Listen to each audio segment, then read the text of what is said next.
இழந்து போனதை, கைவிட்டு போனதை நம்முடைய கையிலே திரும்பி பெற்றுக் கொள்வதற்கு தாவீதை கர்த்தர் பயன்படுத்தினதுக்கு முதலாவதாக நீங்கள் வாசிக்கும் போது எடுத்துக்கொள்ளலாம். அந்த 1 சாமுவேல் 30ஆம்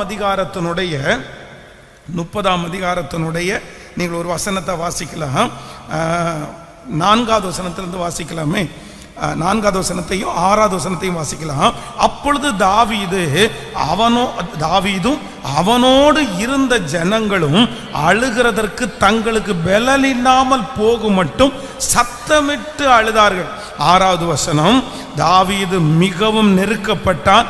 சகல ஜனங்களும் தங்கள் குமாரர் குமாரத்திகள் நிமித்தம் அவனை கல்லறிய வேண்டும் என்று சொல்லிக் கொண்டார்கள். தாவீது தன் தேவனாகிய கர்த்தருக்குள்ளே தன்னை திடப்படுத்தி கொண்டான். தாவீது தன் தேவனாகிய கர்த்தருக்குள்ளே தன்னை திடப்படுத்தி கொண்டான். அப்போ முதலாவதாக உங்களுக்கும் எனக்கு என்ன அபிஷேகம் வேணும் அப்படின்னு சொன்னா, இது சோதனையான நேரம், இது மிகவும் சஞ்சலத்துக்குரிய ஒரு நேரம். எல்லாரும் அவனுக்கு எதிராய் நிற்கிறார்கள். அவனுடைய மனைவி, அவனுடைய பிள்ளை யாருமே இல்லை. ரொம்ப சோகமா இருக்கிறாங்க எல்லாரும். ஆண்கள் எல்லாரும் பெலன் இல்லாமல் போகும் மட்டும் அழுதார்கள். இங்க இருக்கிற சிச்சுவேஷன் ரொம்ப மோசமான ஒரு சூழ்நிலை. எல்லாரும் சோகமா இருக்கும்போது வேதம் சொல்லுகிறது, தாவீது தன்னை திடப்படுத்தி கொண்டான். கர்த்தருக்குள் தன்னை திடப்படுத்தி கொண்டான். ஆண்டவருடைய பிள்ளைகளே, ஆண்டவர் சகலத்தையும் உங்களுக்கு திருப்பி கொடுக்கிற அபிஷேகம் உங்களுக்கு வேணுமா? நீங்க இழந்து போனதை உங்க கையில கர்த்தர் திரும்ப தரணுமா? நீங்க மீட்டு எடுக்கணும்னா உங்களுக்கு ஒரு அபிஷேகம் வேணும். உங்களை சுற்றி இருக்கிறவர்கள் சோகத்தில் இருக்கும்போது, சுற்றி இருக்கிறவர்கள் அந்த நஷ்டத்தை குறித்து வருத்தப்படும் போது, சுற்றி இருக்கிறவர்கள் ஏமாற்றத்தினால விசுவாசமே இல்லாம இருக்கும்போது, நீங்க ஆண்டவருடைய பிள்ளைங்க அந்த இடத்துல என்ன பண்ணணும் அப்படின்னா, உங்களை கர்த்தருக்குள்ள நீங்க திடப்படுத்தணும். ஹல்லேலூயா. யாராவது ஒருத்தர் இந்த சூழ்நிலையில் நீங்க கடந்து போகலாம். உங்களை சுற்றி இருக்கிறவர்கள் இழந்தது நிமித்தம் அவங்க அழலாம், உங்களை வருத்தப்படுத்தலாம். உங்களை சுற்றி எல்லாம் ஒரே மரண ஓலமா இருக்கலாம்.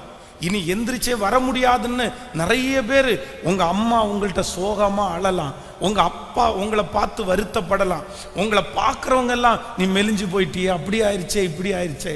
ஆனா இத்தனை நெகட்டிவ் உங்களை சுற்றி இருந்தாலும் ஒரு உண்மையாய் மீட்டெடுக்கக்கூடிய ஒரு தேவ பிள்ளைக்கு என்ன அபிஷேகம் இருக்கும் அப்படின்னா, தாவீது தன்னை கர்த்தருக்குள்ளே திடப்படுத்தி கொண்டார். ஹல்லேலூயா. எத்தனை பேர் விசுவாசிக்கிறீங்க? அவர்களோடு சேர்ந்து நீங்களும் சோகமாகுவீங்கன்னா, நீங்களும் துக்கத்திலேயே இருப்பீங்கன்னா, அதை திரும்ப என்ன பண்ண முடியாதுன்னா மீட்டெடுக்கவே முடியாது. ஹல்லேலூயா. நம்பர் 1, முதலாவதாக கர்த்தருக்குள்ள உங்களை நீங்க என்ன பண்ணணுமாமா? யாரு திடப்படுத்தணும்? சுத்தி அத்தனை ஆண்கள் இருக்கிறார்கள். எனக்கு கொஞ்சம் ஹெல்ப் பண்ணுங்கப்பா. யாராவது 2 பேர் எனக்கு உற்சாகப்படுத்துவீங்களா? யாராவது 2 பேர் என்ன தட்டி கொடுப்பீங்களா? நம்ம நிறைய பேர் அப்படிதான் கேட்டுக்கொண்டிருக்கிறோம். 4 பேர் நம்மளை தட்டி கொடுத்தா நம்ம ரொம்ப பூஸ்ட் ஆயிடுவோம். ஆனால் நம்மளை சுற்றி இருக்கிற 4 பேர் அழுதுட்டாங்கன்னா நம்மளால் நிறைய நேரத்தில் விசுவாசமே மங்கி போகும். ஆனால் ஆண்டவருடைய பிள்ளைகள் எந்த சூழ்நிலையிலையும் என்னை திடப்படுத்துவதற்கு நான் கற்றுக்கொள்ளுவேன். ஆமென் சொல்லுங்க. பக்கத்தில் கையை பிடிச்சி சொல்லுங்க, நீங்க தான் தைரியம் சொல்றவங்க, நீங்க தான் அந்த இடத்துல தைரியமா நிற்க வேண்டியவங்க, நீங்க தான் அந்த இடத்துல கர்த்தரால் அபிஷேகம் பண்ணப்பட்ட பிள்ளை. நீங்க அந்த இடத்துல சோர்ந்து போக கூடாது. நீங்க அந்த இடத்துல தைரியமாய் உங்களை திடப்படுத்தி கொண்டு வாங்க பார்க்கலாம், நம்மோட கர்த்தர் இருக்கிறார் அப்படின்னு தைரியப்படுத்துகிற ஒரு அபிஷேகத்தை கர்த்தர் உங்களுக்குள்ள கர்த்தர் வைப்பாராக. அத்தனை பேரும் அப்படி சொன்னாலும் ஹல்லேலூயா. அப்போ சுற்றி இருக்கிறவங்க எல்லாம் டிசைட் பண்ணிட்டாங்க, அவ்வளவுதான், இனி நம்முடைய மனைவியை நம்ம பார்க்க போறதில்ல, இனி நம்முடைய பிள்ளைகளை பார்க்க போறதில்லைன்னு முடிவு பண்ணிட்டாங்க. அதனாலதான் யாருமே அந்த துக்கத்தை விட்டு எழும்பாம இருக்காங்க. ஆனா அந்த இடத்துல ஒரு தேவ மனுஷன் இருக்கிறான்.